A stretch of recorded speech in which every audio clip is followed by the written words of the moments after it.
Good afternoon. My name is Jim Conlan, and welcome to the latest episode of our entertainment show.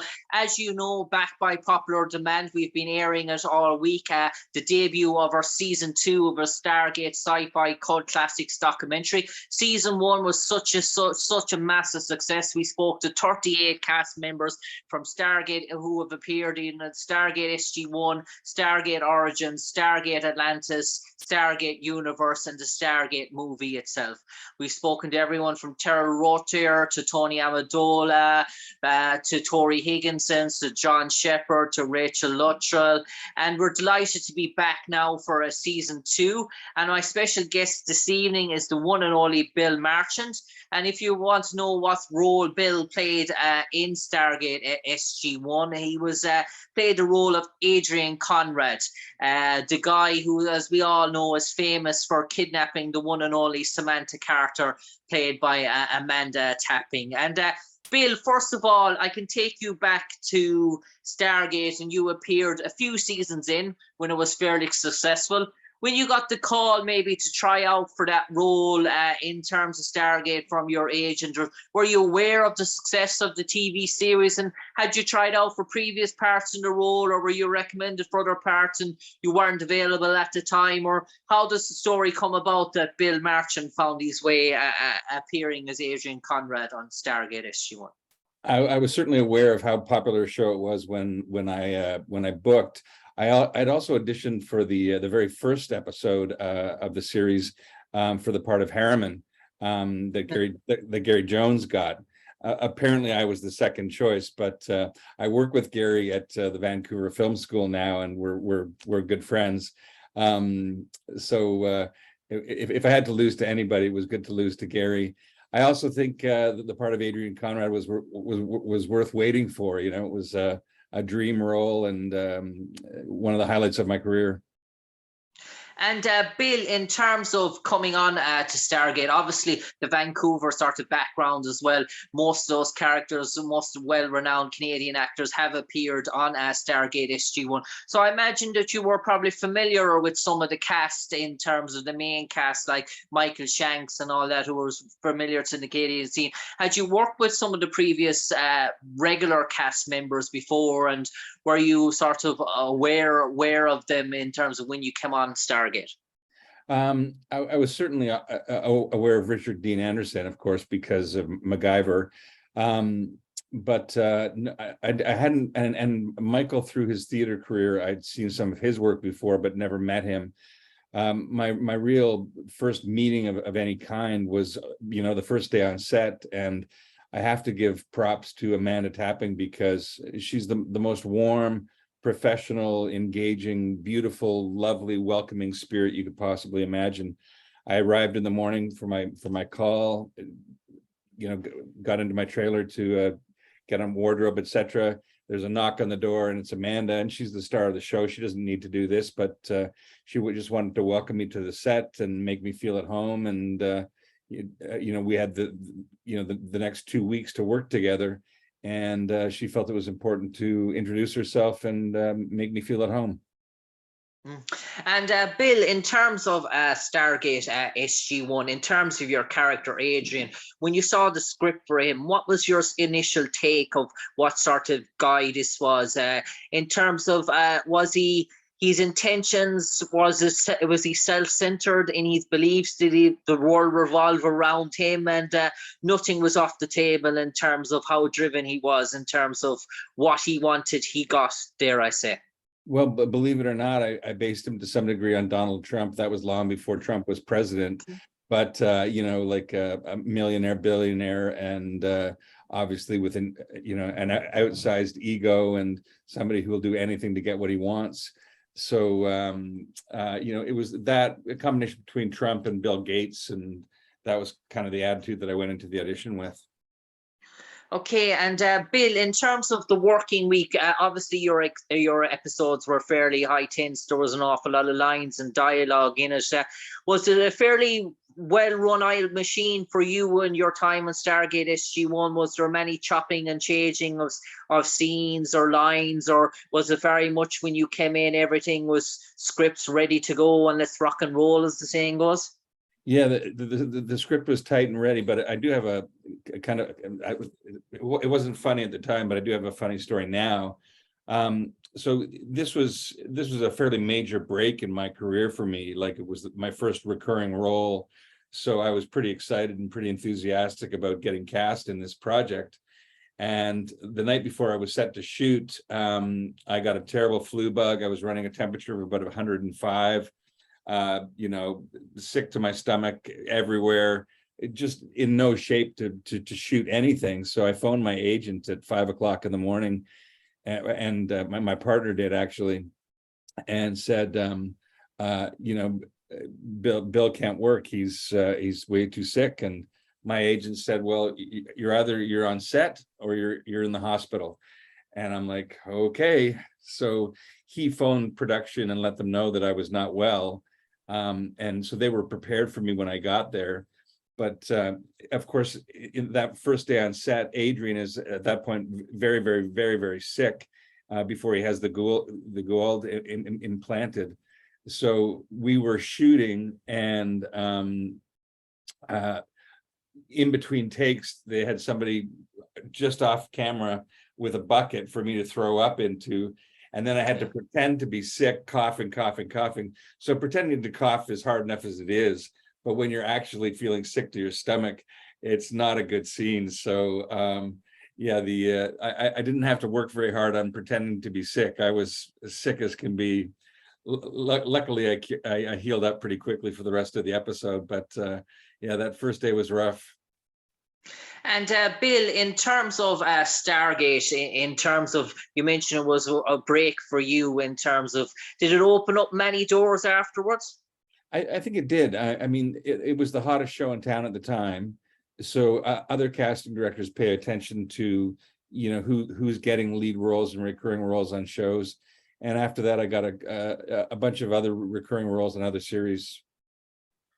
Okay, and Bill, in terms of the cast, and you mentioned Richard Dean Anderson, and when you walked on set, how did you find Richard to deal with your interactions, maybe off set in terms of shooting? Did you get to spend much time with Richard? A little bit. I mean, most of my time was spent with Amanda, who I still love dearly to this day. Richard was he's I think because of his fame, he was a little bit more private, but a very, very funny man. Really dry sense of humor, and could sort of just, you know, crack up the whole set with just a one-liner like that. So it was a pleasure working with him. I also got to work on that episode with John Delancey, and you know, famous for playing Q, of course, on Star Trek. Yeah. And he's also a very kind man, but he's intimidating. He's very smart. He's a lot like Q. So I think being opposite John Delancey, that was probably the highlight of the experience for me. And Bill, were there sort of long days for you in terms of coming in for wardrobe and makeup and shooting and scenes? Or are you talking, did you have 8 or 9 hour days, or were you on 13, 14-hour days when you were playing the role of Adrian Conrad? It's hard to remember that far back, but you know, my experience as an actor over the last sort of, you know, 50 years is that most days run into the 10 to 12 and sometimes beyond that. So I think for those, you know, bunch of episodes, I don't remember them being arduously long, but they were full days for sure.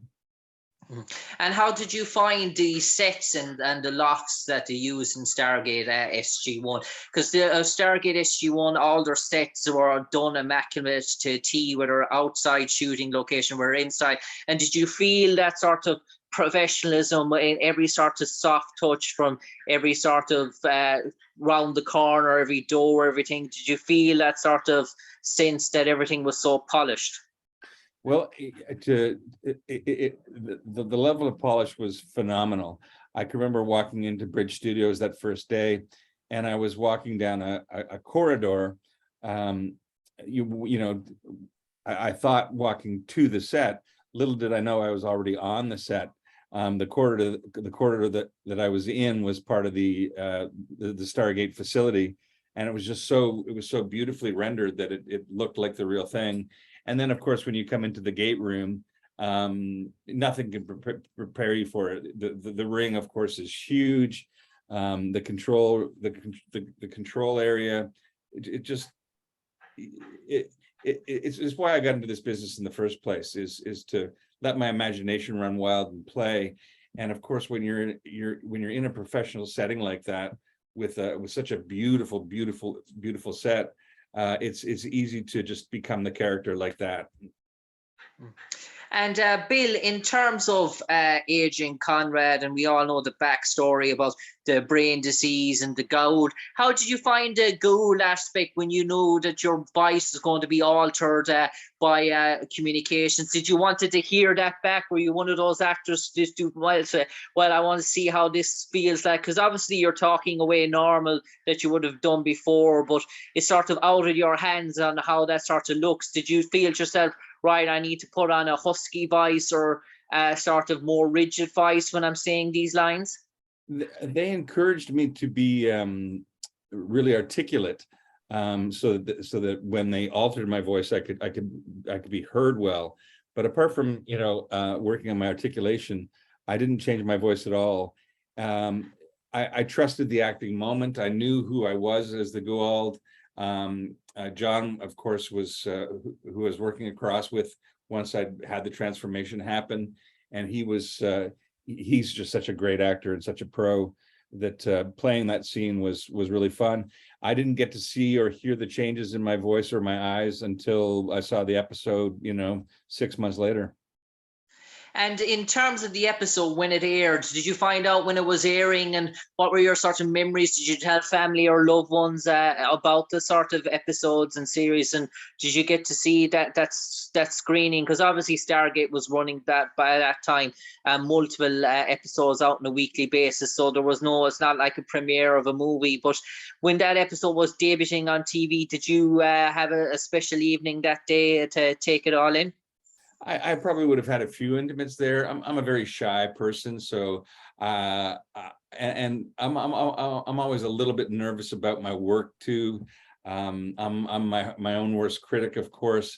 So rather than having the whole world watching it, I would rather watch it with a very small group of people who I love and trust, rather than turning it into some sort of extravaganza where I'm the center of attention. I'm not comfortable with that, so I kept it small. I've got a good story about playing a Goa'uld, though. It's kind of a hard story to tell, but it's true. So I got cast as Adrian Conrad, and I don't know what plans they had for the character in the long run, but I have two prosthetic hips. I have my hips replaced in my late 20s. So they cast me in the role. We did the first episode, and one of the producers came up to me and said, you've got a limp. And I'm like, yeah. And they're like, can you walk without the limp? And I'm like, no. And what I heard from casting is they had decided that Goa'ulds, of course, are capable of healing all injuries. So it would make no sense for a Goa'uld to have a limp. So that's when they decided to write me out and kill my character, which was too bad for me, but I kind of understand in retrospect. Okay. And Bill, before I let you go now, I'm just going to turn it over for the final sort of 20 or 30 seconds. And let's pretend there was a Stargate encyclopedia, sort of dictionary such, and they put your character, Adrian Conrad, as a fictional character into that encyclopedia. And under the synopsis of that character, they left 2 blank sentences to summarize him. What would you like those 2 sentences to read? About Adrian Conrad himself? Yeah. Ambitious businessman will stop at nothing to live his life. He makes a fatal error by purchasing and having a Goa'uld put into his system. Okay. On that note, finally, before I let you go, Bill, I do believe you've been in Ireland before. You've graced Dublin and County Wicklow. That is true. I was there in 2019. We were sort of doing a cross Europe trip, stopping for 3 days in various cities. My only regret is that I didn't get to see more of Ireland, because we heard there were other places. Dublin was fantastic, and we did our fair share of pubbing, that's for sure. But we want to go back again and see more of the country, because obviously there's a lot more to see than just Dublin. We went to Hote as well, which is a little town just outside of Dublin, and had the best fish and chips of my life. And I got invited into Yates's boyhood home by the owner of the home. That was a highlight of that trip for me. It was fun. I can't wait to go back. On that note, Bill Marchant, a pleasure talking to you this evening to relive your memories of playing Adrian Conrad, the conniving sort of businessman who played a Gaul as well in Stargate SG1. Thanks for sharing your memories, Bill, and no doubt you'll be back gracing the shores of Ireland in the near future. But for the moment, Bill Marchant, take care, God bless, and stay safe. Thanks, James. Take care. Cheers.